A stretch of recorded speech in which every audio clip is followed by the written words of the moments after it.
Bonsoir.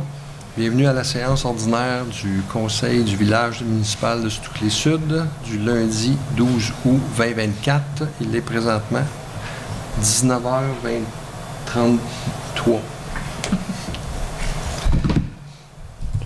Donc, ouverture de la séance. Je le propose. René, je le propose. Tout le monde est d'accord? Oui. Oui. Point 1, option de l'ordre du jour. Julie, je le propose. Tout le monde est d'accord? Oui. Oui. Donc, commencer par quelques points d'intérêt. Là. Au point 2.1, Hydro-Québec. Je ne sais pas si vous vous rappelez, je vous avais discuté avec vous là, lors d'une séance précédente que la MRC avait adopté une résolution demandant à Hydro-Québec de pancarder l'entrée des terrains privés afin d'aviser les gens de se déplacer sur des terrains privés, parce que les terrains n'appartiennent pas à Hydro-Québec. En VTT, à pied, pour la chasse, etc., c'est interdit. Donc, cette résolution-là a été adoptée par la MRC et j'ai eu un retour d'Hydro-Québec là-dessus. Donc, Hydro-Québec nous demande de les aider à identifier les propriétaires pour qui c'est un problème. Donc, tous ceux qui ont des lignes hydroélectriques qui passent chez eux, puis qui ont des problèmes, soit avec les VTT ou des promeneurs ou la chasse ou peu importe,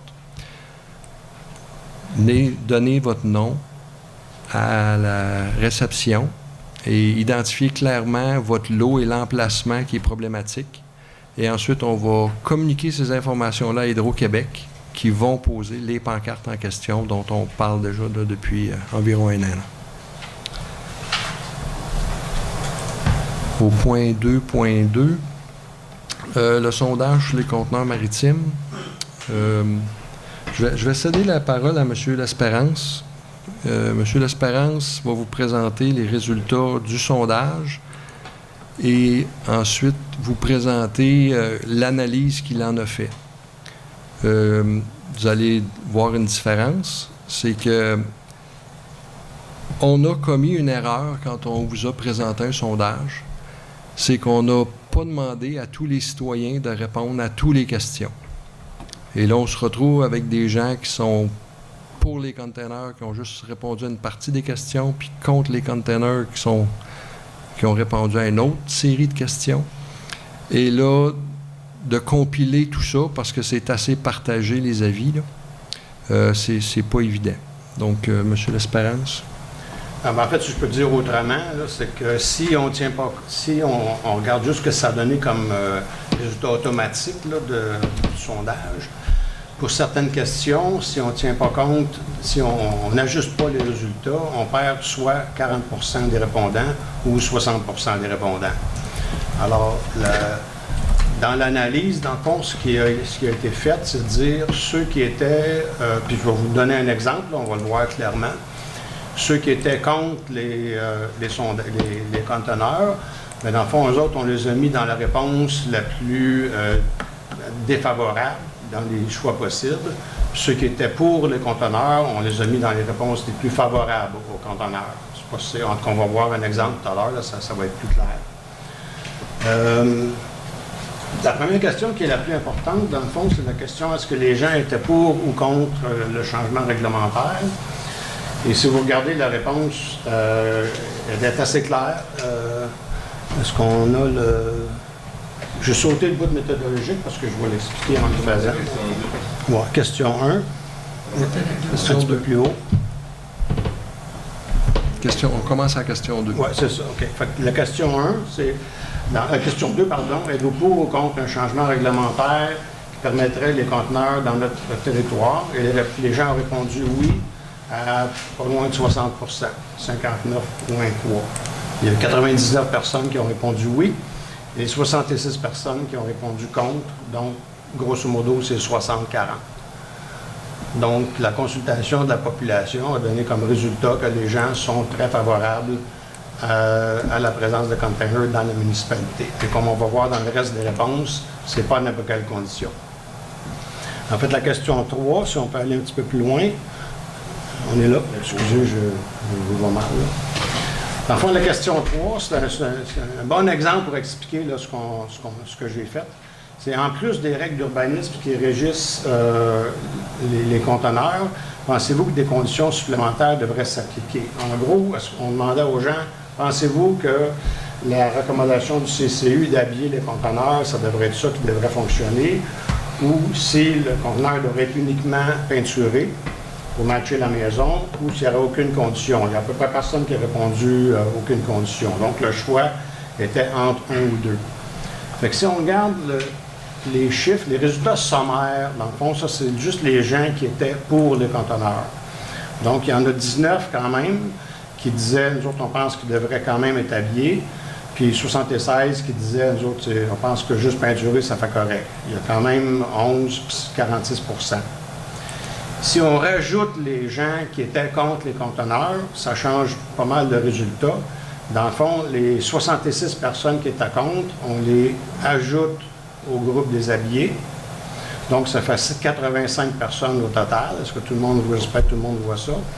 Tandis que ceux qui étaient juste pour les peinturer, ça reste à 76. C'est sûr qu'on ne peut pas garantir que les 66 auraient choisi comme ça, mais on n'a pas d'autre choix possible, à mon sens, qui est raisonnable. Il faut se rappeler là, qu'un sondage, c'est pas scientifique, là, ça donne des ordres de grandeur. Même ceux qui essaient de voir c'est qui le prochain président des États-Unis sont un peu fourrés avec ça. Fait que c'est sujet à interprétation. Est-ce que, avant que j'aille plus loin, est-ce que c'est clair ce que j'ai fait là, en termes d'ajustement des chiffres? Parfait. Alors, fait que dans le fond, si je regarde ce résultat-là, les gens sont légèrement favorables, dans le fond, à l'habillement du conteneur plutôt que juste le peinturer. Si on regarde la prochaine question, qui était, pensez-vous qu'on devrait avoir des normes différentes selon les secteurs? Puis là, je vais vous épargner tous les chiffres, là, je vais juste regarder la ligne du bas. Dans le fond, c'est grosso modo 57-40. On est dans le 60-40 encore. Donc, les gens sont très favorables à des normes différentes selon les secteurs. Ce qui est intéressant, c'est la question suivante, c'est qu'on a demandé aussi est-ce que des normes devraient s'appliquer de façon différente aux zones agricoles et agroforestières. Là, les gens ont répondu très majoritairement non. Donc, il y a comme un petit peu, c'est intéressant, la différence entre ces deux réponses-là. Dans le fond, les gens, je pense, nous disent oui par secteur, mais on ne veut pas le faire de façon générale selon agricole et agroforestier, donc on les zones blanches et les zones vertes. Moi, c'est ce que je comprends du résultat. La question 6, est-ce qu'on devrait exiger une certification que les conteneurs soient libres de contaminants, d'insectes et d'autres éléments indésirables? Les gens, en général, 62 % pour et 36 % contre. Donc, très favorable. Question 7, devrait-on tenir compte de la visibilité du conteneur à partir du chemin public dans l'acceptation d'une demande? Très favorable, grosso modo, pas loin de 70-30, 70 % étant pour. Question 8, l'installation d'un conteneur devrait être permise. La question était soit en cours latéral ou arrière, ou seulement en cours arrière. Et là, c'est pas mal plus mitigé. Les gens sont légèrement favorables pour une installation en arrière seulement. La question 9 est un peu tricky, elle, parce que dans le fond, on disait, est-ce qu'on devrait refuser toute installation? Et ça, c'est à partir de là que c'était les questions pour les gens qui étaient contre les conteneurs. Toutes les questions précédentes étaient répondues par les gens qui étaient pour. Les 3 questions qui suivent, c'est les gens qui étaient contre les conteneurs. Alors, sur la question 9, grosso modo, les gens étaient très défavorables à refuser une installation. Donc, en gros, ça revient un peu, je pense, notre question 2, êtes-vous généralement pour ou généralement contre? Je pense que ce résultat vient se retrouver ici. C'était posé différemment, mais ça donne à peu près le même résultat. D'ailleurs, dans 2 secondes, je vais vous expliquer un peu. On a appris des choses avec ce sondage-là, et je vais en parler un petit peu. La question 10, quel délai devrait-on accorder pour obliger le retrait d'un conteneur? Bien là, moi, je n'ai pas fait d'ajustement parce que Dieu sait qu'est-ce que les gens qui étaient pour auraient répondu. Fait qu'on a gardé là, la différence de 6 mois, 1 an, autre. Fait que les 2 tiers ont dit 6 mois. Grosso modo, 1 tiers ont dit 1 mois, 1 an. Puis il y en a 3 qui ont répondu, ben n'importe quoi. Et la dernière question, elle est très claire. Le règlement qui touche à l'entreposage externe devrait-il être mieux communiqué et appliqué plus rigoureusement? À 98 oui, fait que celle-là, je pense qu'elle est assez claire. Rapidement, peut-être deux choses aussi. Moi, j'ai commencé à regarder les commentaires. Il y a le commentaire qui est revenu le plus souvent. On a au total à peu près 65 commentaires. Celui qui est revenu le plus souvent, c'est les gens qui disaient avoir une certaine préoccupation pour l'aspect visuel. Là, ça va avoir l'air de quoi, ces affaires-là. Là. Et là, ce qui est intéressant, c'est qu'il y a autant de pour et de contre qui étaient préoccupés par ça. Il y a 6 personnes qui ont voté pour, qui avaient cette préoccupation-là, et 5 personnes qui ont voté contre, qui avaient cette préoccupation-là. Donc, c'est une préoccupation. C'est celle qui est revenue le plus souvent. La deuxième intervention, commentaire que beaucoup de gens ont fait, c'est qu'on devrait être ouvert à accepter des nouveaux concepts architecturaux. En d'autres termes, bien, en fond, c'est une nouvelle façon de voir des éléments de structure, des éléments de storage, et même il y en a plusieurs qui ont dit on devrait même peut-être y penser en termes de possibilités résidentielles. Il y en a une couple qui ont dit ça. Donc, les gens sont prêts à aller comme ailleurs avec la notion des conteneurs. Plusieurs personnes ont mentionné la difficulté de contrôler un tel règlement. 6 personnes. Il y en a 5 qui ont mentionné des préoccupations pour l'installation. Ça va-tu installer comme du monde? Il y en a 4 qui sont revenus en disant, nous autres, on trouve que c'est important d'accepter la proposition du CCU. Il y en a plusieurs qui ont parlé de l'application plus sévère des règlements. Il y en a beaucoup qui ont parlé de la liberté des propriétaires de faire ce qu'ils veulent, comme ils veulent, où ils veulent. Le reste, c'est surtout des gens qui étaient soit préoccupés avec la méthode du sondage. Et, par exemple, il y en a beaucoup qui nous ont dit on aurait dû pouvoir répondre à toutes les questions, dans le fond. Il y avait raison. Il y a des gens qui sont opposés à ça dans le village. Il y a des gens qui ont une préoccupation pour la dévaluation potentielle de leur propriété. Puis il y a des gens qui nous ont remerciés pour les avoir consultés. On a appris quelques leçons de ça. Une des leçons, je pense, qu'on a appris, c'est de limiter le nombre de questions. Au début, notre premier modèle avait seulement 4 questions, puis à un moment donné, on s'est dit, hey, tant qu'à poser des questions au monde, on va en poser plus pour en savoir plus, mais on se rend compte que ce n'est pas nécessairement une bonne idée, ça. Des fois, ce qui est clair pour celui qui conçoit le questionnaire est moins clair pour celui qui a à le répondre.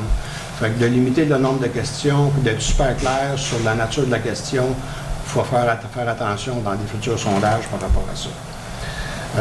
Et permettre évidemment un sondage qui permet à tout le monde de répondre à toutes les questions, pour qu'on aille à faire le focoyage qu'on est obligé de faire. L'autre leçon, je pense qu'on a appris, c'est d'éviter la participation de papier.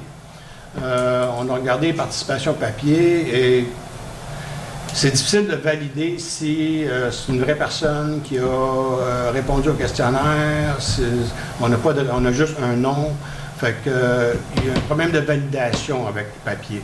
Fait que ce qu'on va probablement faire dans des futurs sondages, c'est exiger la participation soit électronique. Tu fais ça de chez vous, ou au pire, tu viens à la municipalité, puis tu rempliras ça à la municipalité, mais on est en 2024, là.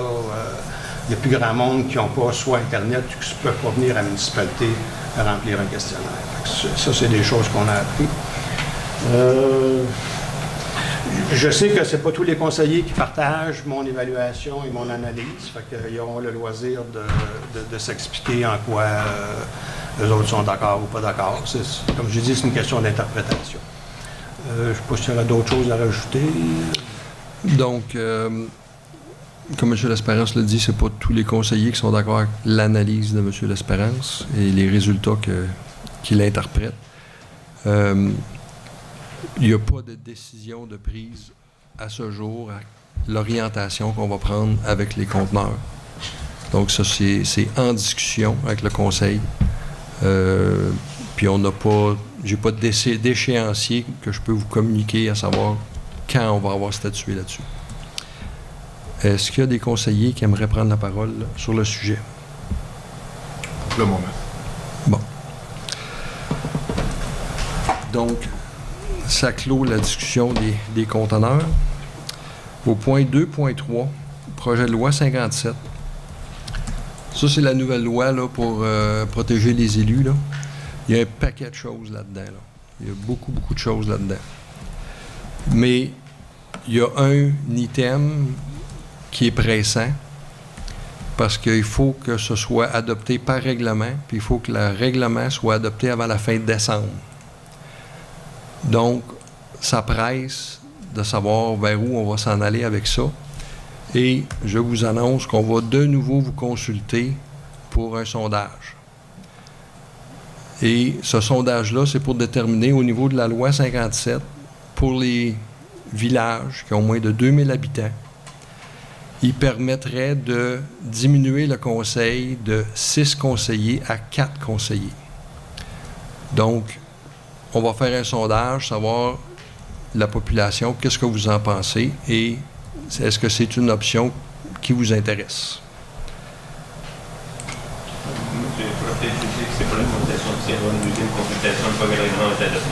Oui, c'est ça. Fait que ça, c'est vraiment juste une consultation préliminaire pour pas qu'on dépense d'énergie à développer un règlement dont personne ne voudrait. Là. Donc, on va avoir le pouls de la population là-dessus. Et si c'est majoritaire de vouloir réduire à 4, à ce moment-là, on développera un règlement qui sera débattu pendant une consultation publique, qui est obligatoire. OK? Est-ce que c'est clair? Donc, on va passer au point 3. Adoption du procès-verbal de séance du 8 juillet 2024. Oui. Donc, Véronique, je le propose. Tout le monde est d'accord? Oui. Juste comme ça, de ne pas laisser la période de questions aux citoyens, la première période. C'est vrai, puis... C'est dans le fond les paroles aux dirigeants avant de passer à l'approbation. Il Oui. faudrait que tu leur laisses le... OK. Merci, Julie. Donc, j'étais en train de sauter la première période de questions. Oui. Y a-t-il des questions?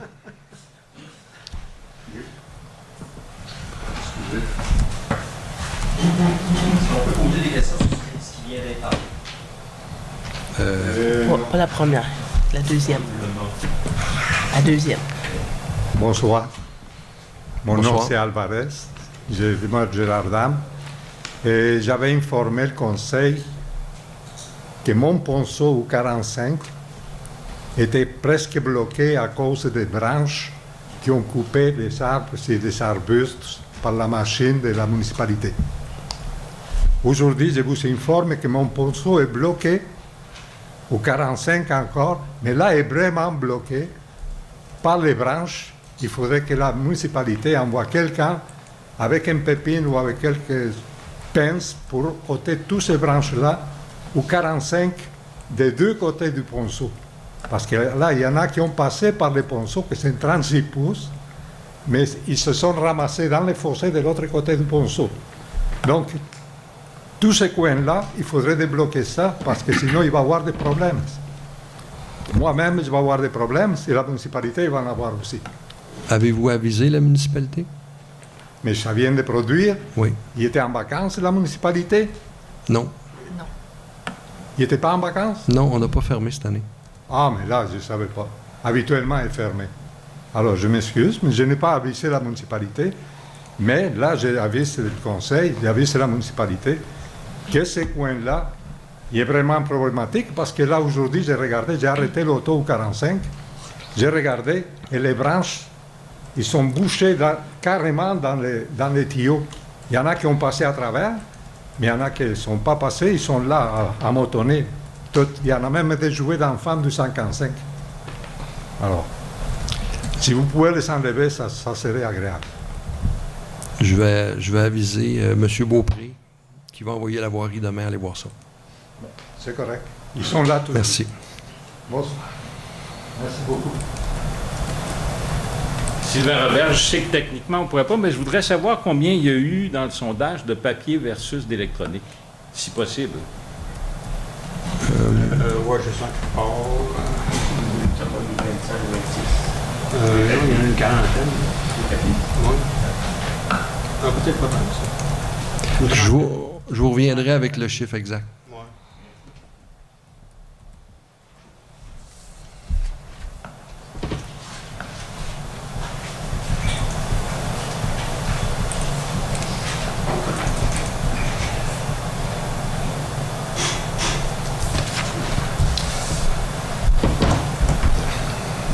Donc, le point 3, on l'a fait. Oui. Point 4.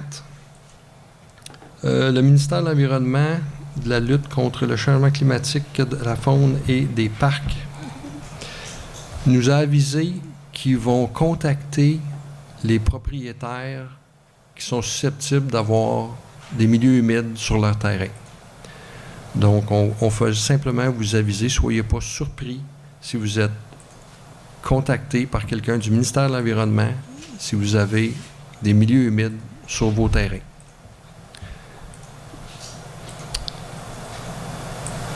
Point 5. Compte à payer du mois d'août 2024. Compte payé au montant de 84 155,71. Julie, je le propose. Tout le monde est d'accord? Oui. Compte à payer au montant de 33 562,35. Julie, je le propose. Tout le monde est d'accord? Oui. Charge salariale au montant de 22 151,87. Julie, je le propose. Tout le monde est d'accord? Oui.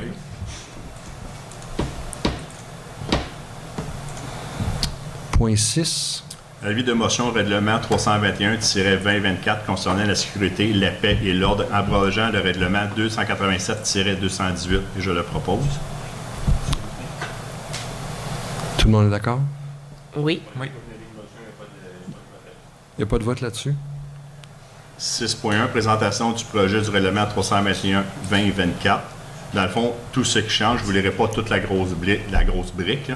Pardon, mais c'est l'article 6, boisson alcoolisée. Il est défendu à toute personne de consommer de la boisson alcoolisée ou d'être en possession de contenants ouverts comportant de la boisson alcoolisée dans toute place publique de la municipalité, sauf à l'occasion d'une activité spéciale pour laquelle la municipalité a prêté ou loué la place publique ou à l'occasion d'un événement pour lequel un permis d'alcool est délivré par le Régie des alcools, des courses et des jeux. En ce sens, du présent article, une activité spéciale est celle qui est reconnue comme telle par le Conseil et qui désigne une activité irrégulière, non récurrente, organisée dans un but récréatif et sans but lucratif.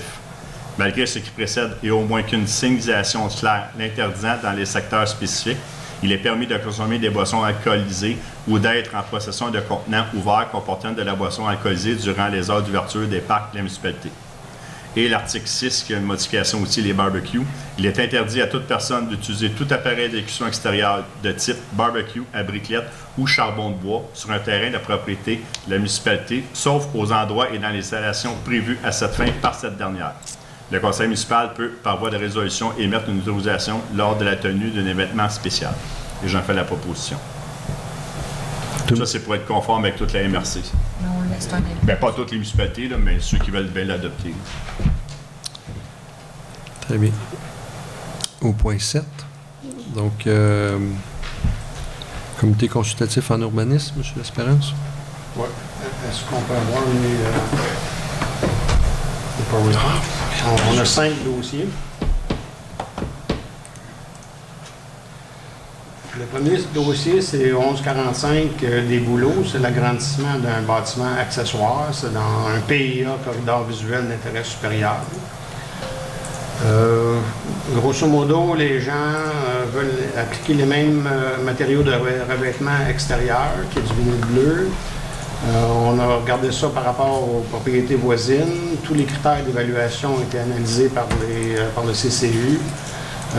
L'agrandissement projeté s'intègre très bien dans le secteur si on regarde les autres propriétés environnantes. Et le milieu naturel ne sera pas modifié. Donc, le CCU recommande au Conseil d'accepter la demande d'agrandissement du garage. Et je le propose. Tout le monde est d'accord? Oui. Point 8. Le deuxième, c'est au 505 Chemin du Bois.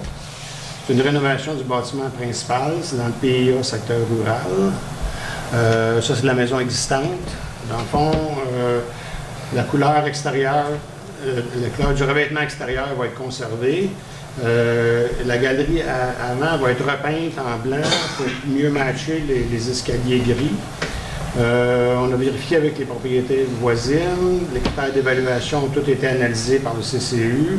Et pour conclure que la rénovation de la résidence s'intègre aux habitations construites sur des terrains voisins en gardant le même revêtement extérieur. Alors, le CCU recommande d'accepter la demande de rénovation et j'en fais la proposition. Tout le monde est d'accord? Oui. Point 9. Le troisième projet, c'est au 1575 avenue Allen. C'est la construction d'un garage détaché dans le PIA, secteur corridor visuel d'intérêt supérieur. Ce que la personne voulait proposer, c'est du bois naturel vertical plutôt que du revêtement. La maison actuellement, c'est du revêtement vinyle horizontal. Les gens du CCI ont analysé les critères et même si la construction s'intègre au secteur par sa volumétrie et les pentes, les gens du CCI pensent que le revêtement posé à la verticale, entre autres, ça ne correspond pas à ce qui est déjà pas mal implanté dans le secteur. Alors, le CCI recommande au Conseil d'accepter la demande de construction à la condition que le revêtement extérieur du bâtiment soit similaire à celui de la maison, donc en vinyle horizontal. Et j'en fais la proposition. Tout le monde est d'accord? Oui. Point 10. Le quatrième dossier, c'est au 1593 rue Allen. C'est la construction d'un pavillon jardin. C'est dans le PIA, corridor visuel d'intérêt supérieur. C'est un petit bâtiment qui va être implanté dans la cour latérale, à un endroit qui est déjà déboisé. C'est pas visible du chemin. Les critères ont été analysés par les membres du CCU. Ça s'intègre super bien à l'environnement.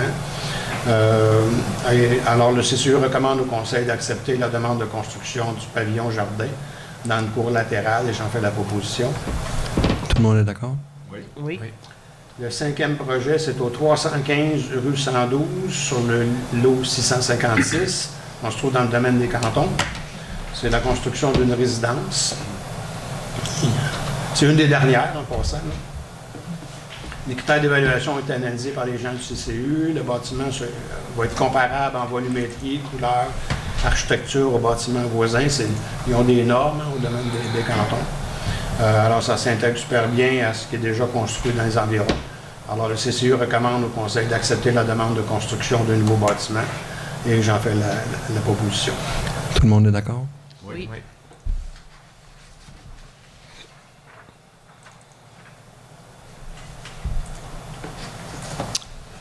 Donc, au point 12, dépôt du rapport du service incendie de Waterloo.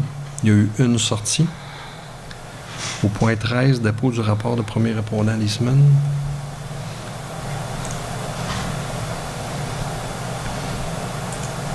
Excusez.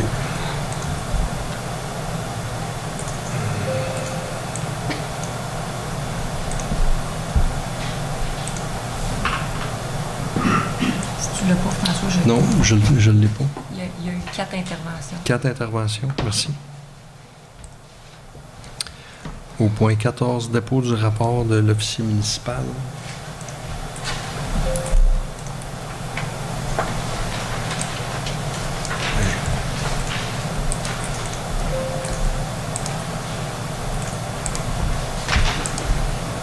Je lis si tu me Il faut que tu y ailles, là, parce que je me suis perdu dans mes index, je pense. Là.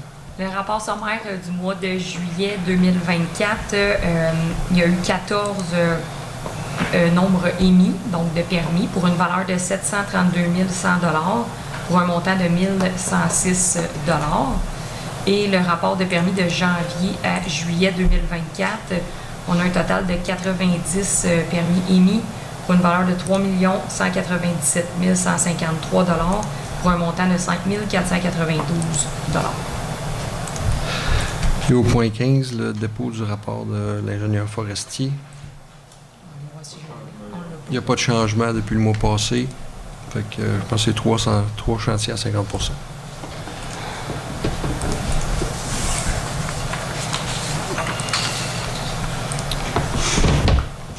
Au point 16. L'autorisation à M. André L'Espérance à participer à un colloque de l'Association québécoise d'urbanisme. Donc, Véronique, j'en ferai la proposition. Tout le monde est d'accord? Oui. Oui. Au point 17. Demande à la MRC Memphremagog de modifier les limites de la zone de consolidation située dans la zone RUR2. Ouais, est-ce qu'on peut voir la...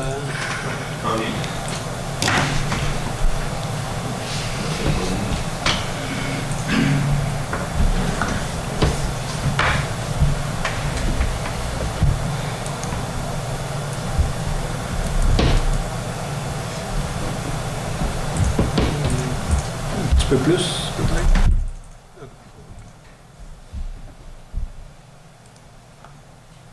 La demande qu'on voudrait faire à la MRC, c'est de modifier les limites d'une zone de consolidation qui est située dans RER2. Actuellement, la zone de consolidation, c'est l'espèce de rectangle rouge qu'on voit en haut à droite, là. Et ça, dans le fond, c'est comme plus ou moins utile là.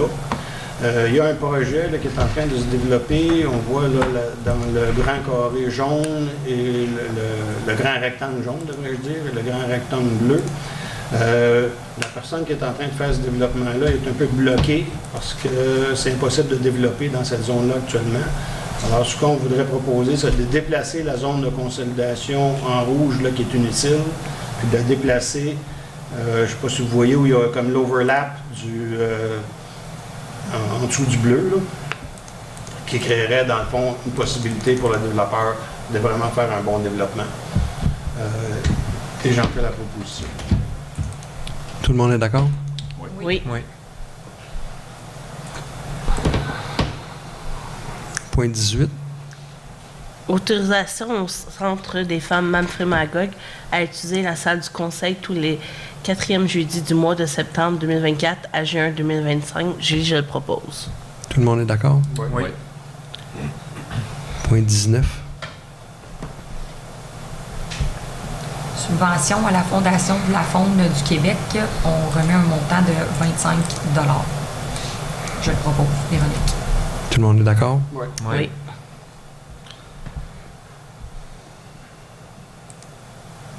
Bon, au point 20, des commentaires additionnels. Oui, je veux vous faire un rappel pour la fête le 24 août. C'est un samedi.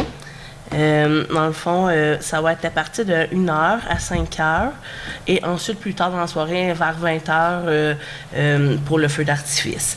De 3h à 5h, on va faire des hot dogs pour les citoyens. Il va y avoir un tournoi de pétanque. Il y a le service d'incendie de Waterloo qui va être là avec le camion de pompiers. Il va y avoir aussi des rafraîchissements servis tout au long de la journée. Il va y avoir les jeux d'eau avec mousse, le volleyball, le basketball, le ballon de poire, tous les équipements dans le fond que dans le parc vont être là à votre disponibilité aussi. Donc, on souhaite que vous venez en grand nombre. Merci. Donc, on va passer au point 21, la deuxième période de questions. Y a-t-il des questions? Pas de questions?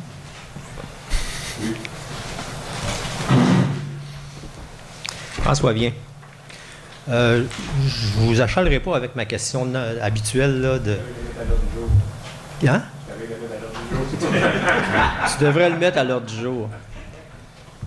Parce que, bon, on reçoit à peu près les mêmes réponses que d'habitude. Là, mais moi, je vais vous en poser un autre. Là, ce que j'ai vu, là, c'est qu'on veut consulter la population pour diminuer le nombre de conseillers de 6 à 4. Moi, ce que j'aimerais savoir, c'est quoi un conseiller? C'est quoi son rôle? Qu'est-ce qu'il a à faire? La balle est lancée. Est-ce quelqu'un qui veut répondre à ça? Question à 100 piastres. Personne? J'aimerais que ça se peut peut-être un conseiller qu'on voit moins souvent. Là, je pense que vous la connaissez, fait que j'ai pas besoin de rétablir, puis je pense que vous savez. Je sais ce que vous voulez vous emmener, mais je n'aurai pas là ce soir. J'aimerais avoir une réponse, s'il vous plaît. Je répondrai pas. Puis si tu veux pas répondre, réponds pas. Je veux dire, ça me surprendrait pas, mais est-ce que quelqu'un d'autre peut me répondre? Qu'est-ce que c'est votre perception du rôle d'un conseiller? Mais moi, je suis le plus jeune, fait que je voudrais pas répondre le premier. Je vais laisser l'honneur à ceux qui ont plus d'ancienneté que moi. Mais je vais donner une réponse. Moi, je peux donner ma réponse. qu'est-ce que le rôle d'un conseiller pour moi? Ben, c'est d'écouter la population. Je pense que si je parle pour moi, c'est ce que je fais. J'étais au début ici pour les loisirs, pour les fêtes, pour organiser, pour faire revivre un peu le village. Quand il y a eu un changement de maire, j'ai eu des changements de dossiers qui sont venus avec. Maintenant, je suis à l'environnement. Je pense que c'est de s'impliquer, c'est d'être là pour nos comités, c'est de vous écouter. Mais il y a aussi beaucoup de choses que quand on donne notre nom en tant que conseiller, on pense peut-être pas que ça vient avec. Fait que je pense qu'avant de donner son nom sur un conseil, il faut poser les pour et les contre. C'est des belles expériences à venir chercher, mais il y a d'autres choses qui viennent avec ça. Mais d'être là pour les citoyens, je pense que c'est la base. C'est de s'impliquer puis de livrer de la marchandise. Mais il faut que les citoyens soient de l'autre côté aussi puis qu'ils comprennent un peu c'est quoi le rôle d'un conseiller. Et c'est pour ça que je pose la question. Oui, bien, tu sais, c'est facile de penser qu'on est assis ici puis qu'on fait rien parce que je sais qu'il y a des citoyens que c'est ça qu'ils pensent qu'on fait. Moi, le chapeau, je pense qu'il me fait pas parce que je sais que je fais ce que j'ai à faire. Mes collègues aussi sont là pour eux puis ils font ce qu'ils ont à faire. Fait que des fois, c'est la perception citoyenne. Je lancerais l'invitation à des gens de venir l'essayer puis de voir c'est quoi être assis de ce côté-ci. J'aimerais bien ça. Je peux-tu y aller? Les élections s'en viennent, hein? Ça vient, il faut se poser Oui, la question. effectivement. Mais En pour- fait, je retiens des choses bien importantes et intéressantes à ce que tu as dit, là, la consultation citoyenne, l'écoute des citoyens, puis la rencontre des citoyens. Est-ce que tous les conseillers pensent vraiment que vous rencontrez tous les citoyens puis que vous écoutez les citoyens? Et je vise personne en particulier, là. Il ne faut pas que les gens se sentent visés, là. Mais il y a beaucoup d'activités qui se passent dans la municipalité. S'ils ne sont pas organisés par les membres du conseil, les membres du conseil n'apparaissent pas nulle part. Je vais vous donner un exemple. Sainte-Mathieu. Je ne sais pas si vous êtes au courant, il y a une église juste ici, pas loin, là. OK? C'est un centre culturel. Et il y a des gens qui se rencontrent là à tous les dimanches. Et pendant très longtemps, il y a eu des rencontres incroyables qui se faisaient là, dans le temps qu'il y avait du pain qui se faisait. Il y avait 30, 40, 50 personnes qui passaient 2 heures là à jaser sur le parvis de l'église. Aujourd'hui, il y a des spectacles. Malheureusement, il n'y a plus de pain. J'étais écœuré d'en faire, là. J'ai fait mon temps, là. J'en ai fait pendant 6 ans. Mais là, il y a des spectacles. Ben des faces qui sont là, que je n'ai pas vu souvent, là. Puis si vous voulez avoir une occasion de rencontrer les citoyens, c'est pas ici que ça se passe. Ici, on a le droit de poser des questions. 5 minutes après ça, à la fin de la réunion, pour venir jaser de quelque chose. Mais c'est pas comme ça qu'on rencontre les citoyens. Venez nous rencontrer, venez participer à des choses que vous n'avez pas vous autres même organisées. Et Dieu sait qu'il y a des conseillers qui n'en organisent pas beaucoup. Donc, c'est le but de mon intervention. Vous devez écouter, être à l'écoute des citoyens, vous devez nous apporter des choses et écouter ce qu'on a à vous demander. Mais essayez, s'il vous plaît, de participer aux occasions de nous rencontrer. Puis là, je sais que vous allez tous, ben, peut-être pas tous, là, mais tous peut-être nous indiquer un petit peu des choses semblables à ça. Mais je pense Véronique, que tu as vraiment donné l'idée générale de ce qu'on se fait d'un conseiller. Puis après ça, ce que je vous demande juste, c'est, pensez-vous que vous jouez votre rôle de conseiller? Vous avez peut-être toute votre évaluation personnelle à faire à ce niveau-là. Des fois, tu poses des questions, tu as ta réponse déjà faite dans ta... Je dans m'excuse, ton mais j'ai verbal. vraiment pris la réponse de Véronique. Là. Oui, mais je vais continuer. Tu l'as-tu Ok, juste la vas-y. réponse de Véronique ou... Non, vas-y. OK. Je vais être sûr, là. Parce que si tu veux pas, puis c'était ta réponse, on va Non, arrêter non, celle-là, non, on va non, passer non. à une autre question, là. Mais moi, dans le fond, je suis là aussi en tant que conseillère. Je suis là pour prendre des décisions par rapport à mettre en place, dans le fond, chaque citoyen. Pas juste les citoyens qui viennent en salle ou juste les citoyens qui viennent aux fêtes, ces trucs-là. Chaque citoyen que je peux rencontrer dans mon quotidien, je prends le temps de l'écouter, dans le sens que, oui, c'est bien d'aller à des endroits, comme moi, aux fêtes, je suis souvent là. Non, je vais être franche, j'ai jamais été à Saint-Mathieu écouter un concert. Je peux Non, t'inviter parce que, officiellement, si je tu vais être veux. franche avec toi, c'est ma journée, le dimanche, c'est ma journée familiale. Mais Fait que- il y a des familles qui viennent, hein? Je C'est sais, fait pour mais les familles. ma famille n'est pas intéressée à ça. Je peux pas non plus... tu sais, il faut y aller... quand tu as 2 jours dans une semaine de libre, il faut choisir aussi. Là. C'est un choix personnel, mais comme on dit, c'est pas une obligation non plus. Donc, mais moi, ce que j'aime, c'est quand croiser des gens, mes citoyens, qui viennent me parler sans problème, je suis là pour les écouter. Et c'est... Des fois, on dirait que ceux qui viennent ici sont dans leur petite bulle, ils pensent juste que c'est les seuls citoyens qui sont dans le village. Mais il y en a d'autres, beaucoup d'autres aussi. Puis je suis très contente que vous venez aux séances là, comme ça. Là. Mais je veux juste dire, je suis pas juste là pour entendre juste l'opinion des personnes qui viennent, qui se déplacent. Je suis là pour entendre les opinions de tout le monde. C'est ça, être un conseiller. Faut Puis pas les gens qui se sélectionner déplacent les pas, gens. comment tu fais pour les entendre? Ben, j'y croise partout. Ah oui. Ben oui. On est un village, tout le monde va soit à Ismune ou Waterloo, on croise. Moi, je suis assis dans un restaurant, j'ai des citoyens qui viennent me parler. Hey, je suis au magasin, dans l'allée, il y en a qui me font ça. Même quand je travaillais au métro, je travaillais, puis j'avais des citoyens qui me disaient, hey, ça, parfait, on prend note, on va appeler. Fait que j'ai jamais été, non, excusez, je suis dans mon moment privé, donc vous me parlez pas, non. Je suis ouvert, je suis là à l'écoute de tout le monde. Puis les activités qu'on organise, j'aime ça. J'aime ça aussi, Noël, notre fête qu'on va faire. C'est tout. Puis je prends le temps d'être là à ces activités-là. Si je ne vais pas à Saint-Mathieu, je suis désolée. Comme je vous dis, moi, je réserve mon dimanche pour ma famille. Saint-Mathieu, c'était seulement un exemple, mais il y a plein d'autres choses toutes les qui autres se passent, activités, j'essaie d'y aller. où tout le monde brille par son absence. Là. Je ne veux pas être méchant, mais dans ton grandeur de linge, je n'ai pas de ma grandeur, OK? Fait que j'irai pas une activité de ça. Je suis à l'aise avec mon corps, je le dis. C'est comme ça la vie. Mais tu comprends un peu. Puis Véronique, elle adore cette activité-là, puis je la supporte à 100%. Fait on va dire qu'on a tous nos choix, mais en tant que conseillère, quand je prends les décisions dans la salle de voter pour ou contre un projet ou de dire oui, ça serait bien pour le citoyen, je pense pas à moi, je pense au citoyen. Fait que c'est ça mon rôle de conseillère, moi. Merci. Est-ce qu'il y a d'autres conseillers qui aimeraient intervenir?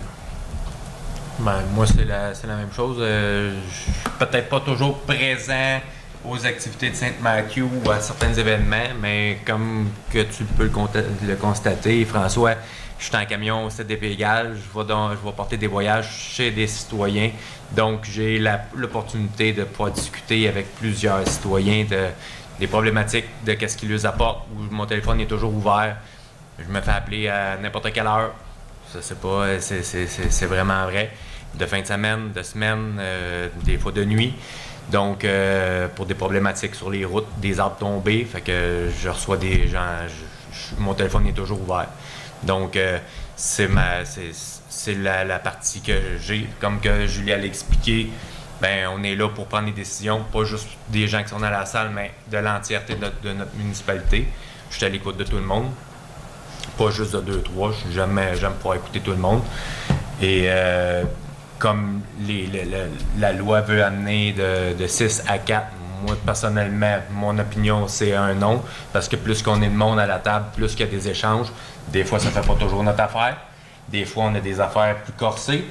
Des fois, mais c'est ça.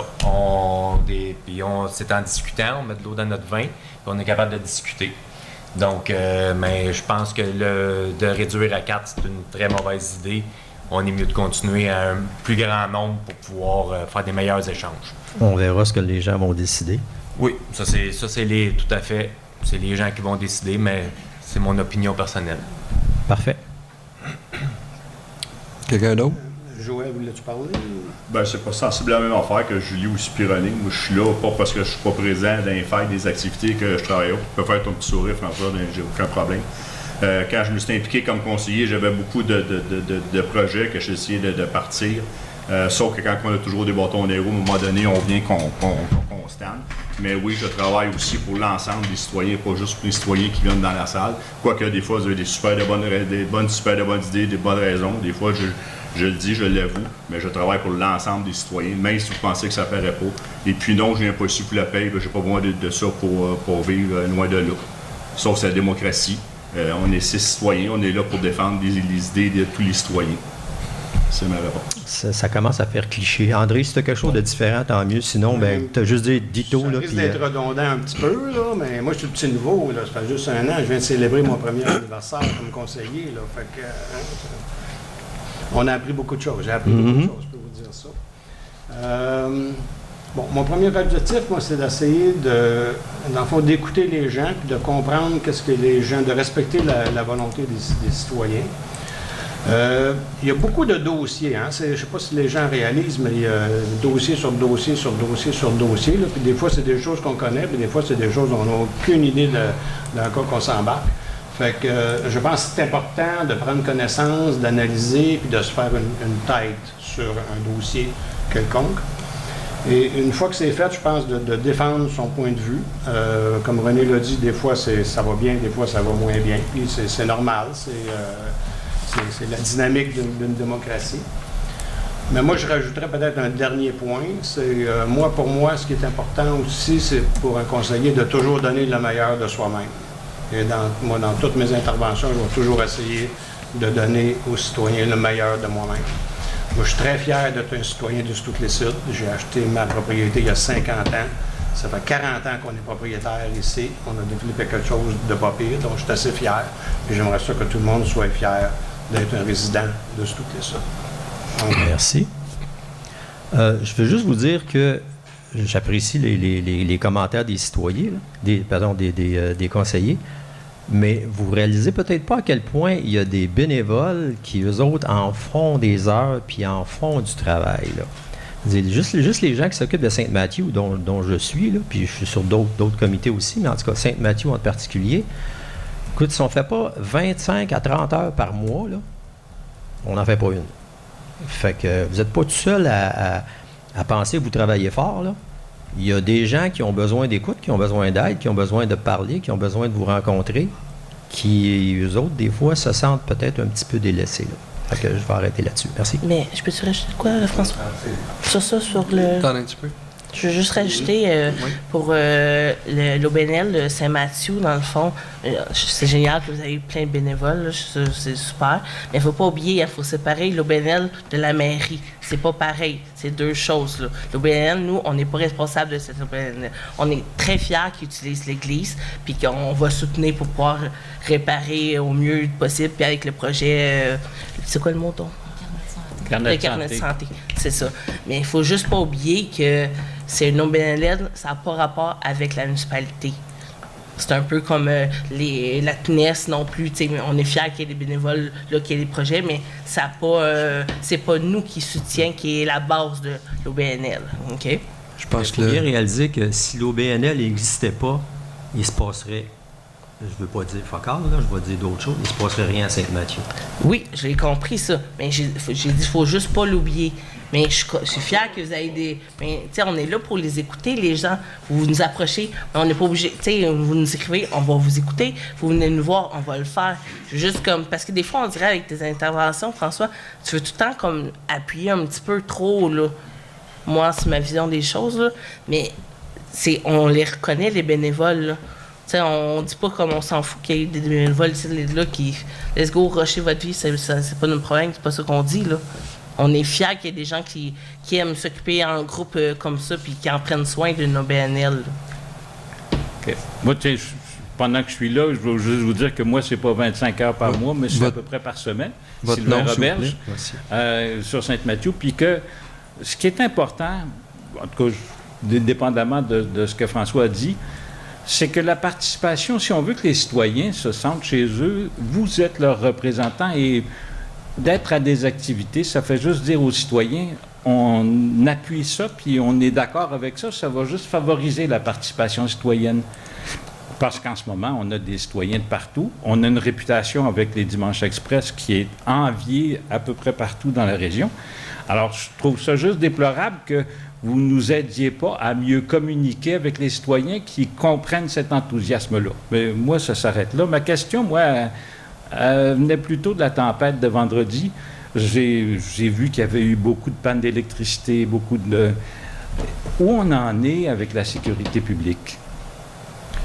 Parce qu'on aurait pu friser un événement. Qui aurait été responsable de rappeler où est-ce qu'est la chaîne de commandement de la sécurité publique? Moi, j'ai participé à 2 réunions, j'ai reçu des documents, mais vous savez qu'avec la température qu'on a, puis le climat vers lequel on a, il va falloir qu'on développe cet aspect-là. Alors, c'est ma question. Pour ce qui est de l'aspect sécurité publique, céder la parole à Joël. Pour ce qui est des événements de la fin de semaine, bien, je vous reviendrai là-dessus. Je m'occupe de sécurité publique, effectivement, mais c'est pas un conseiller qui peut décréter de mesures d'urgence. C'est le maire. Puis si je regarde, grosso modo, il y a eu beaucoup de municipalités là, qui a eu des dégâts dans la région. Mais au niveau du service incendie, on reçoit pratiquement aucune demande au niveau des citoyens, que ce soit de l'eau qui a monté. Donc ça, c'est une bonne indice. En tout cas, moi, je reçois encore les appels. C'est une bonne indice à savoir ce qu'il y a des gens qui sont dans le besoin. Ils sont que depuis quelques années, à un moment donné, quand Gérard Dame il y a des arbres qui étaient bouchés, les services incendies sont là, on avait déployé certains pompiers puis qui allaient juste tout aviser là, les citoyens là d'en haut s'il y avait quelque chose qui pouvait ouvrir la mairie.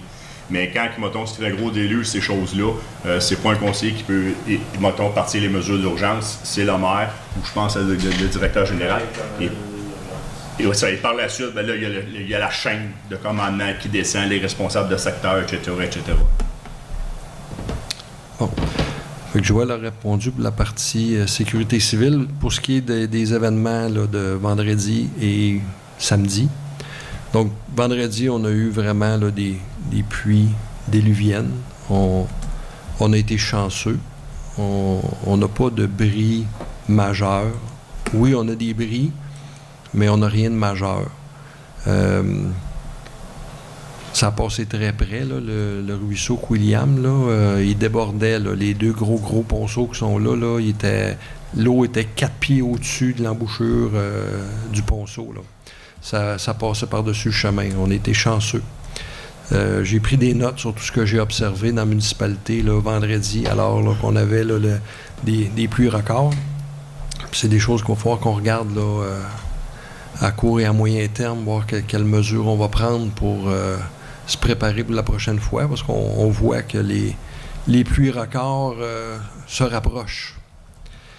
Pour ce qui est de la journée de samedi, bien, on a eu des vents aussi assez extraordinaires là, de la nuit de vendredi à samedi. Et j'ai passé beaucoup de temps là, sur le chemin à rencontrer. J'ai eu plein d'appels aussi là, de citoyens. Bon, ben, on a eu des arbres de coucher dans le chemin, des arbres de coucher sur les fils électriques.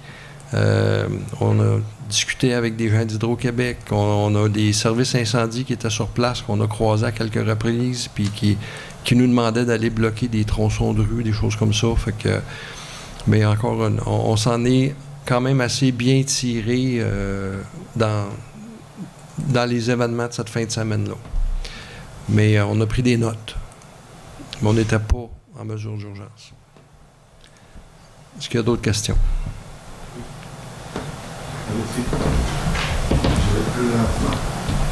Bonsoir, Pierre Leduc, rue Sabrina. J'aimerais savoir, comme j'ai posé la question, mais M. Chagnon, vous étiez absent, je pense que c'est le 2 mois, le 2 séances.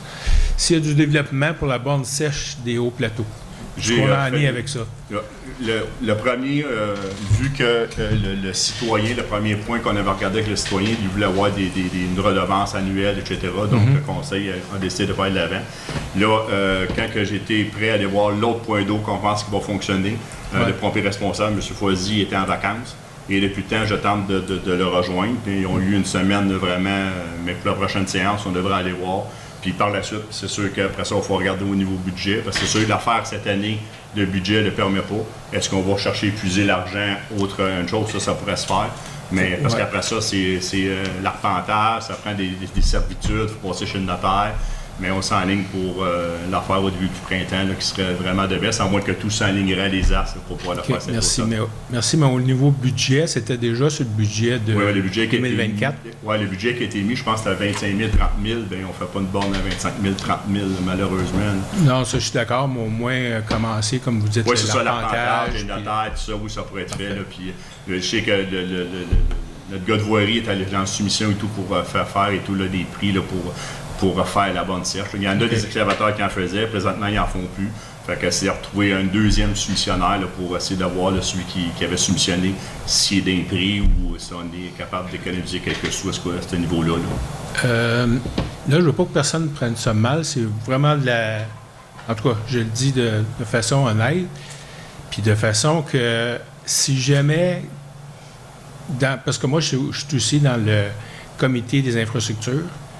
Si jamais vous avez besoin d'aide, à faire bouger les choses, puis on est disponible aussi. C'est ce que je veux dire. Puis ça, il n'y a aucun malice dans ça, là.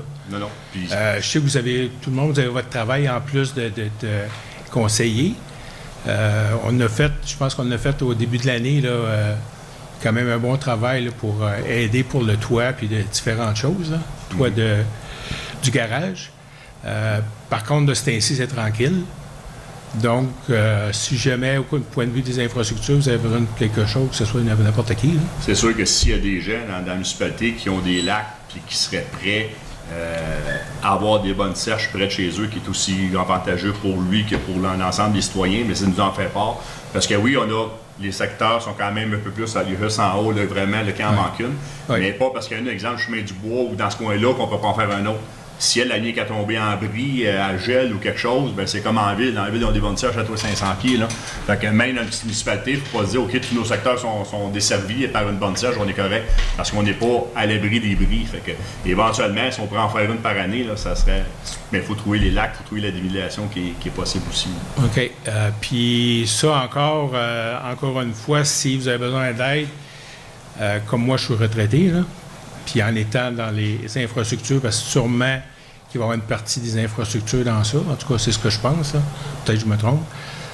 Si jamais vous avez besoin d'aide pour relancer justement le chef de pompier de Waterloo, je ne sais pas trop quoi, là, on est disponible aussi. Bien, le relancer, lui, il ne fait pas nécessairement de recherche sur des points d'eau. Ça me suffit à trouver les points d'eau. Non, mais c'est parce qu'on a déjà un autre point d'eau possible qui est juste en face. Non, c'est ça. C'est que le monsieur qui est juste en face, le petit lac est vraiment juste sur le coin. Ouais. C'est que lui, il veut des redevances, il veut qu'on avoir un montant d'argent ça, annuel. c'était le premier. Oui. Le deuxième qui nous reste à aller voir. Selon le pompier choisi, c'est sûr que d'après lui, ça va se faire. On va juste prendre un petit peu plus de tuyaux. On veut vraiment aller voir sur le show, puis on veut essayer de les mesurer, le lac. Parce que ça prend, selon la grandeur, ça prend un minimum de galonnage d'eau. Fait qu'il reste juste ça à valider que je vous dirais qu'on va aller voir là, dans les prochains jours. Parce que là, ça nous fait toujours peur aussi, là, étant éloigné. Il y a 2-3 ans, il y a une maison qui a passé au feu complètement là, sur mais c'est sûr que ces lacs-là, ils arriveraient à quelque chose, ils mettent une pompe, ils sont accessibles. Même si c'est pas une bonne serche, on peut utiliser les points d'eau. Même les citoyens, on pourra même utiliser, les pompiers peuvent même utiliser de l'eau d'une piscine. Ils n'ont pas de permission à demander. Oui, je comprends, M. Chagnon, mais par contre, vous savez, on a eu une visite, en tout cas chez nous, on a eu une visite, je ne me souviens pas si c'était au printemps ou l'automne passé d'un pompier de Waterloo. Moi, je peux mentionner, c'est possiblement où les pompiers qui font un niveau. Oui, c'est ça, qui vérifient. Là, puis j'ai posé la question. Puis lui, il m'a dit qu'ils ne peuvent pas pomper. Encore là, juste vérifier sur votre côté, là. Ils m'ont dit qu'ils ne pouvaient pas pomper s'il n'y avait pas une bande sèche. Parce qu'ils ont trop peur que ça bloque la pompe à part, là, que ça bloque, puis tout ça, tout dépendant de ce qu'il y a dans l'eau. Moi, c'est ce qu'il m'a répondu. C'est que, je ne veux pas rien enlever aux pompiers de la nouvelle génération, mais c'est pas comme les pompiers qui ont commencé avec des bottes hautes puis des imperméables qui d'insectes. Des bandes sèches, ça n'existait pas. On pompait, puis il y a des crépines, ça se fait, puis ça se fait encore. Sauf malheureusement, ça prend des pompiers qui le pratiquent, qui sont capables d'y aller. C'est sûr qu'on voit que c'est un étang qui a plein de vases, que ça se fait pas, on pompe pas là-dedans. Là. Mais c'est sûr que si le lac est en masse grand et qu'il est assez creux, on met une crépine, puis oui, on peut pomper, oui, ça se fait. Là. C'est juste que... Mais c'est sûr que, si on regarde parler un pompier de Montréal, exemple, ils ne savent pas comment pomper qu'une pompe portative. Alors, je vais celui que je pense que c'est un pompier de Waterloo. Non, mais ce que je veux dire, la nouvelle génération, parce qu'il y en a beaucoup à Waterloo qui sont rendus, c'est des pompiers qui sont terminés le pompier 1. Puis ils sont ici à temps partiel, tant qu'une job ailleurs, là, sans rien les enlever. Là. Mais ils n'ont pas travaillé, ils n'ont pas appris comme ma génération quand j'ai commencé. Moi, on apprenait, puis on pompait, puis c'était pas comme pompier 1. Ça prend pompier 1 aujourd'hui, les difficultés sont changées, etc. Mais ça se fait encore qu'on peut pomper dans des lacs avec une crépine et une pompe portative. Tant mieux. Ça se fait encore. J'avais un autre point. Juste au niveau budgétaire, là, avec la subvention qu'on a reçue pour les infrastructures, là, les finances ne sont pas un problème pour la bande sèche. Là. Budget de 760 000. Oui. Oui. OK, donc, on a le budget pour. On avait déjà prévu un budget pour, Ouais. puis là, d'après moi, il y a des montants qu'on pourrait aller chercher additionnels. Là. OK, bon, tant mieux. C'est juste que ça se fasse. Mon deuxième point, vous en avez un peu parlé, là, la fameuse tempête qu'on a eue. Je tiendrais à remercier, parce qu'il y a plusieurs citoyens qui ont quand même aidé dans leur quartier. dont en tout cas les hauts plateaux. Là. M. Pierre Saint-Laurent a passé avec son tracteur, il a bougé des arbres, des branches, ces choses-là. Puis je suis sûr que ça a été fait aussi dans d'autres secteurs. Je peux vous confirmer que ça a été fait dans d'autres secteurs et je remercie tous les citoyens qui ont participé au nettoyage des rues. On a reçu des appels pour des arbres. Quand on s'est présenté là, il ne restait pas grand-chose à ramasser. En effet. C'est ça. Je leur remercie les citoyens là, qui ont fait le part. Je pense que c'est important dans des cas comme ça, surtout qu'on a juste 2 employés municipaux. Puis là, il y en a un qui était en vacances. Fait que je vous remercie aussi, M. le maire, parce que vous avez passé avec lui et fait un peu de nettoyage. Merci. Merci beaucoup. Bonne soirée. Soit dit en passant, à partir de la semaine prochaine, on va lever, sur la fin de la semaine prochaine, on va lever des chiqueteuses pour aller ramasser les branches qui ont resté sur place. Ah, OK. Ça va être fait là, au cours des prochaines semaines. Ça peut prendre un certain temps, comme on va le faire. Très bonsoir. Bonsoir.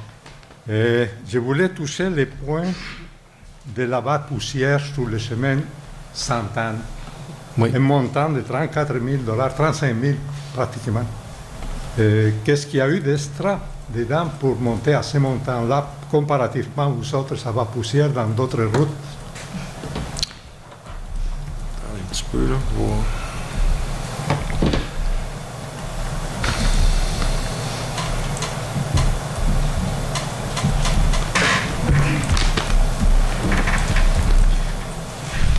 Parce que cette année, juste par information, là, il y a eu une passe de fait dans chaque chemin.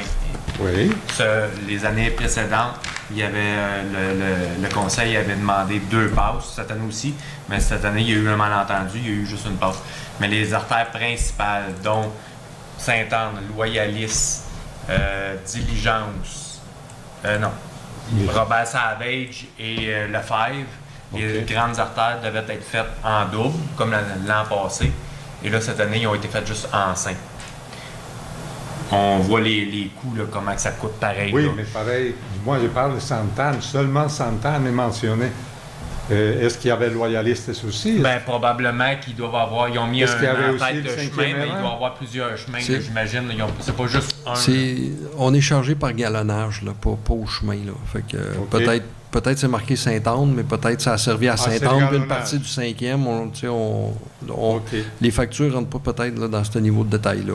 C'est correct, c'est pour ma compréhension. Oui. Oui. Souvent, ça peut être ça. Il peut y avoir 15-20 chemins qui ont été faits, mais on est limité par le nombre de caractères pour les délivrer. Vraiment, le logiciel, il faudrait le grossir. Mais vous voyez le coût de la bas-poussière, là, quand vous faites le total de tout ça, là, ça coûte une fortune. Là. C'est très cher. Oui. Il y a 67 000 litres, quasiment 77 000 litres qui ont été livrés sur un chemin au Sainte-Anne. Non, c'est ça. C'est bon de discuter avec la municipalité de Sainte-Anne, parce que la municipalité de Sainte-Anne, il s'entend avec un fermier de Sainte-Anne pour faire l'épandage, mais acheter ça comme en poudre. En tout cas, dans l'époque, j'avais parlé un peu, mais je n'ai pas eu le temps d'explorer ça. Mais là, ça économise beaucoup d'argent. On a nouvellement un comité de voirie qui vont se pencher là-dessus. Là. Oui, ça avait été dissous à mon temps. Maintenant, une deuxième question. Je ne sais pas de quel point de village, quand vous parlez du domaine qui peut se développer, qui était en rouge et qui était en jaune. Oui, ça c'est L'Anse-aux-Cerisiers. C'est voisin de chez vous. Oui, L'Anse-aux-Cerisiers. C'est L'Anse-aux-Cerisiers, voisin de Gérardame. Oui. Est-ce qu'il va être approuvé pour qu'il se développe? Bien là, on fait les démarches pour que le projet soit rendu possible. OK. Maintenant, après ça appartient au promoteur. Est-ce qu'il va avoir comme exigence ces domaines-là de faire les chemins réglementaires? Ça, c'est sûr. On ne municipalisera plus de chemins. Au début. On ne municipalisera pas de chemins qui ne sont pas réglementaires. Mais le développement, est-ce qu'il va être exigeable qui développe avant les chemins pour se rendre? Il y a des clauses dans l'entente promoteur, là, qu'il y a des conditions auxquelles la municipalité va accepter de municipaliser le chemin. Ah, mais ça, c'est sûr. Vous pouvez pas. Avec le chemin qu'il y a actuellement, non? Mais vous vous rendez compte que de demander à un promoteur de mettre conforme 1 kilomètre de chemin avant de vendre une maison, c'est pas réaliste là, au niveau financier. Là. Ça se fait pas. Non, ça c'est sûr. Mais le fond de ce chemin-là, il était encore en terrain forestier. À ma connaissance, quand je l'ai visité, c'était comme ça. Je ne sais pas c'est quoi que vous appelez fond forestier, là, mais là, il y a un chemin carrossable. Un chemin forestier en non, terre. Non, même pas. Vous pouvez y aller avec un véhicule ordinaire, là, presque jusqu'en haut. Améliorer un peu, oui. Ouais. Merci beaucoup. Là, Merci. je sais où moi aussi. Merci. Merci. Juste pour ajouter, M. Alvarez, là, on a changé la réglementation il y a quelques années là, pour les chemins privés et municipaux. Pour pouvoir les municipaliser, il y a déjà des règlements d'établis qui ont été modifiés là, 3 ans, si je me souviens bien. C'était dans le temps avec monsieur... notre inspecteur municipal avant Hélène, c'était M. Provençal. M. Provençal, on avait changé la réglementation à ce moment-là. Là. Donc, il y a des règlements. Même s'il voudrait le laisser, lui, privé, il doit se conformer à une réglementation pour être capable de le mettre privé. Mais est-ce qu'il a déjà vendu le terrain dans la zone rouge? Non. Ça? Non, ouais. C'est pas permis présentement. C'est parfait. Merci beaucoup. Denis Desrosiers, secteur Lac-Brousseau. J'aimerais revenir sur une des questions du sondage. En fait, il y a plusieurs questions du sondage qui... On ne sait pas trop, c'est oui, c'est non, c'est d'un côté, c'est l'autre côté. Mais il y en a une où c'est vraiment très, très, très clair. J'aimerais ça qu'on affiche, qu'on remonte la question numéro 11.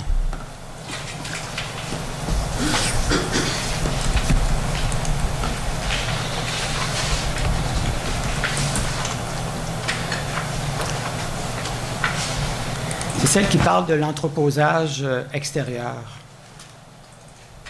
Ça, là, le résultat, on ne peut plus clair. Hein? 98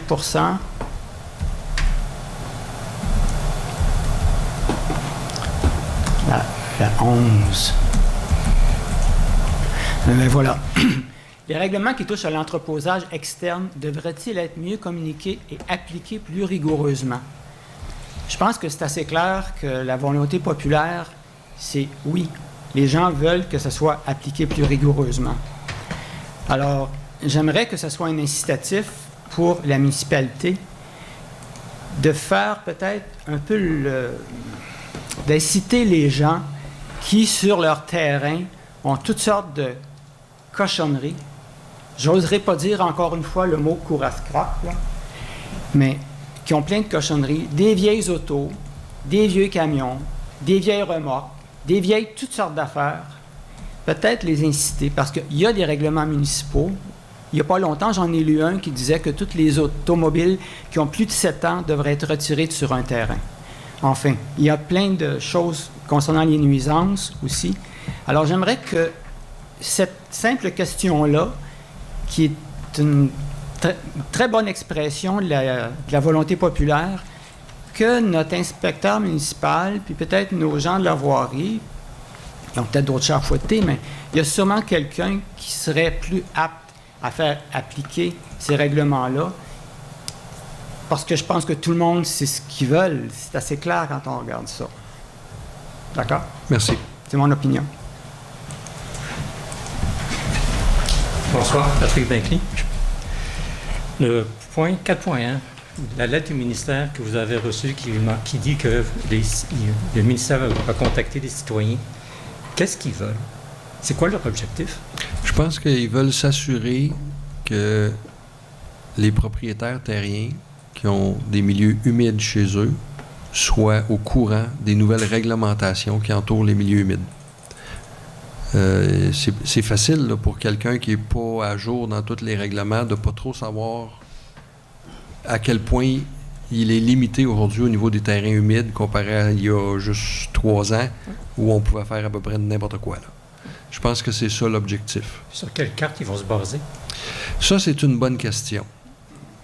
D'après moi, ils vont se baser là, sur Dock Unlimited, là, puisque leur réglementation provinciale est basée sur celle-là. Okay. Est-ce que c'est possible d'avoir une copie de cette lettre-là et qu'on puisse lui répondre au niveau du comité de l'environnement? Absolument. Je vais te la transférer au comité. Merci. L'autre point, c'est la correspondance. Encore une fois, comme le mois passé, la CNES vous a envoyé une lettre en vous demandant certaines choses. J'ai pas de réponse, j'ai pas d'accusé de réception. Il se passe quoi? On en a discuté et on n'est pas venu à une conclusion encore.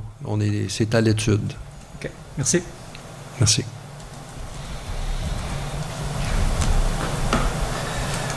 Bonjour, Philippe Deveau, la route 112. En fait, j'avais quelques questions, mais on en a plusieurs qui ont été posées.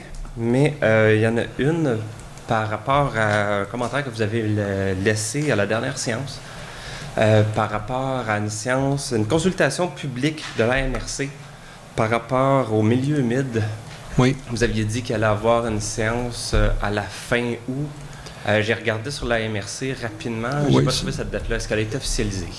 Écoutez, celle de la fin août qui devait avoir lieu à Bolton ou Saint-Étienne-de-Bolton semble avoir été retirée. La première consultation est au mois de septembre, si je ne me trompe pas. Là. Est-ce qu'il y a une date qui a été officialisée? Je ne me rappelle pas par cœur. Y a-t-il quelqu'un qui... Mais il y a une date, oui. Il y a une date au mois de septembre qui est disponible sur le site de la MRC.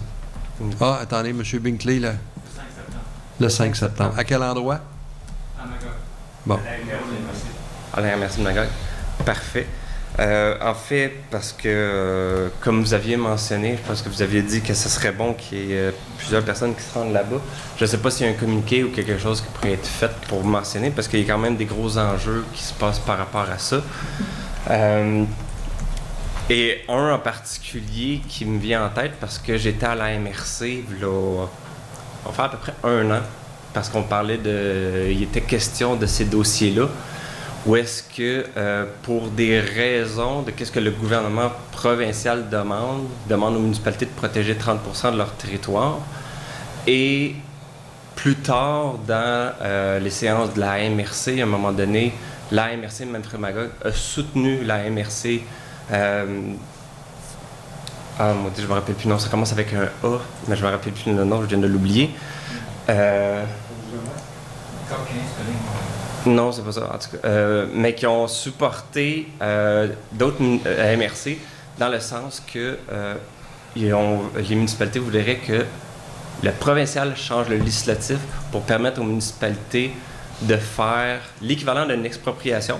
Ils ne veulent pas nommer ce terme-là. Dans l'éventualité qu'un territoire est déterminé comme étant un milieu humide. Donc, techniquement, c'est comme d'exproprier une personne qui a un terrain humide juste pour pouvoir protéger et le mettre dans le 30% de la municipalité. Et ça, je suis persuadé qu'il n'y a pas grand monde qui le sache, donc qui le savent. Alors,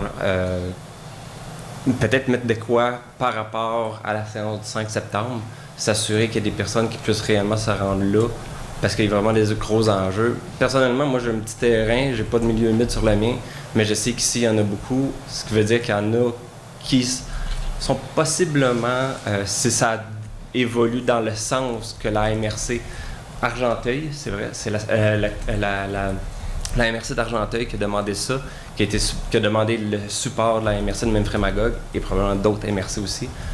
Donc, et dans le document, c'était pour permettre de faire l'expropriation, pour respecter ce que le gouvernement demande, et en plus de ça, sans compensation aux propriétaires. Donc, c'était les termes qui étaient marqués.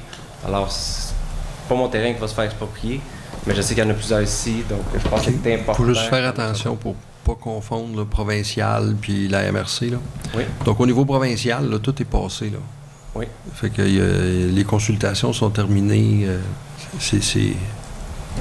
On ne peut plus rien faire. Oui. Puis la loi a déjà changé. Là. Donc, il n'y a jamais été question d'exproprier les gens, mais ce que les propriétaires terriens disaient, c'est que ceux qui avaient des grands milieux humides disaient que c'était une expropriation déguisée.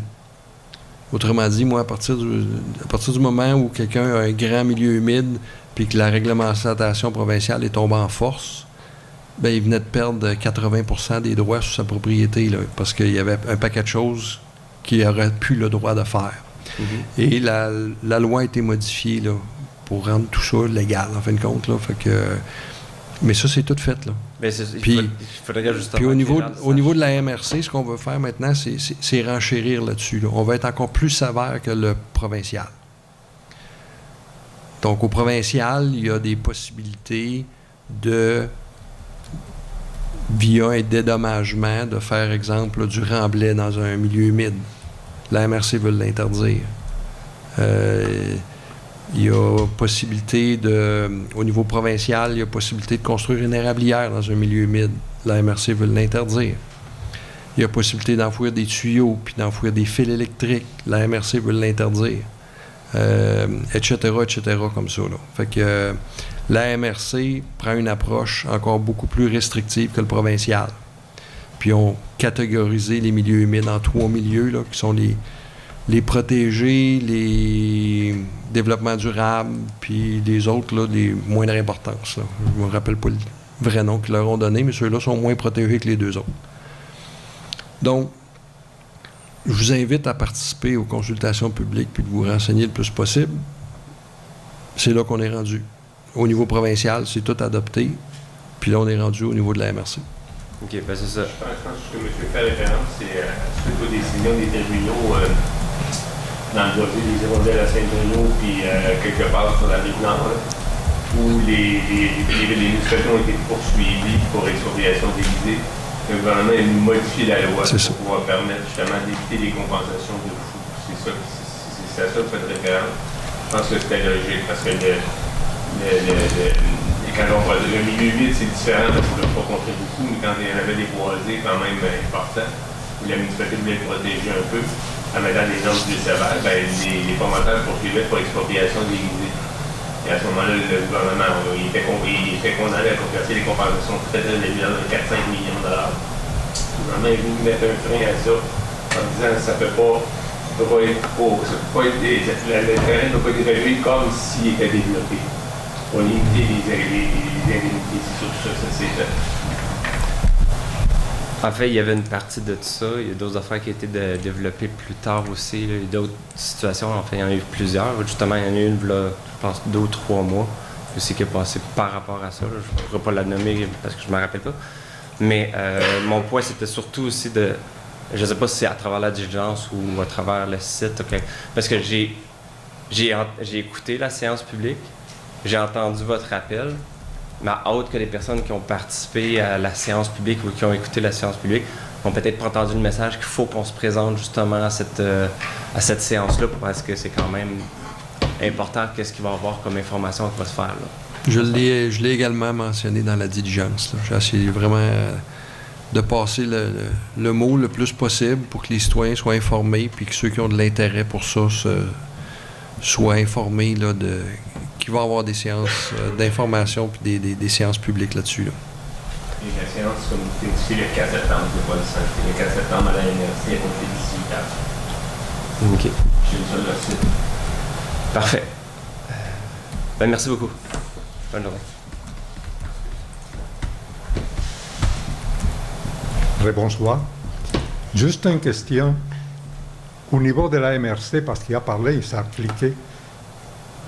Les évaluateurs m'ont parlé que mon terrain, c'est en arrière du 55 Gérardam, c'est un terrain sédentaire. J'aimerais savoir, au niveau de la municipalité, qu'est-ce que c'est un terrain sédentaire? Je ne peux pas vous aider là-dessus. Non, hein? Non. Moi non plus. C'est la première fois et j'ai eu une discussion avec l'évaluatrice ou avec un agent de l'évaluatrice en disant que j'avais une unité d'évaluation, mais que je n'ai pas de terrain proprement dit sédentaire. Tout est relié. Et j'ai des emprises qui sont Hydro-Québec, Gaz Métro et TQM. Je ne suis pas familier avec le terme, mais on peut se renseigner. Mais en tout cas, c'est le 55. Elle me dit que derrière le 55, c'est mon terrain, c'est un terrain sédentaire.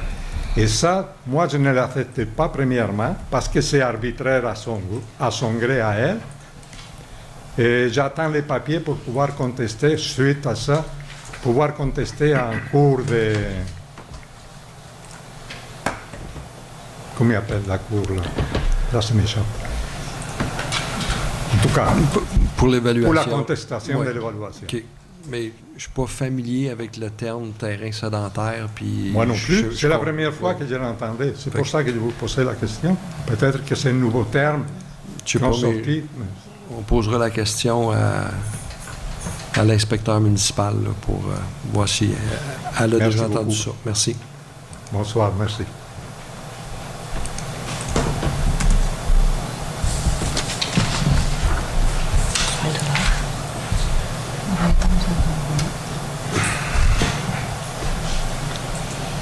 Donc, le point 22, il est présentement 20h52. Donc, je le propose. C'est la levée de la séance. Tout le monde est d'accord? Oui. Oui. Merci, bonne soirée. Merci.